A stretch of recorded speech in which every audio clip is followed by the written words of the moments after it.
आता अंधार सर्वीकडे व्हायला लागला होता आणि निशा तिथून धावून जाते. आदित्य, तनय आणि पाखीला विश्वासघातचा घात झाला होता, तरी सुद्धा त्यांनी हार नाही मानली. मित्रांनो, आता आपण काय करणार? काल रात्रीचा अंधकार तर आता पसरतच चालला आहे.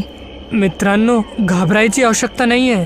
चला परत आपण मंत्र उच्चारण करूया. आता आपण विजयी होऊ शकतो.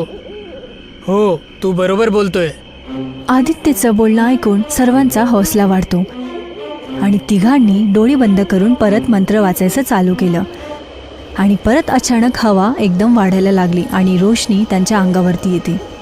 जसंच त्यांनी आपले डोळे उघडले तर बघितलं आदित्यच्या हातामध्ये एक दिव्य रक्षा शस्त्र होतं. त्या शस्त्राला मिळवूनच आदित्यने आपला जी जान लावून त्या काल रात्री गुफामध्ये ते शस्त्र फेकलं आणि लगेचच ती काल रात्रीची गुफा तुटून पडते आणि तिची काळी छाया मिटून जाते.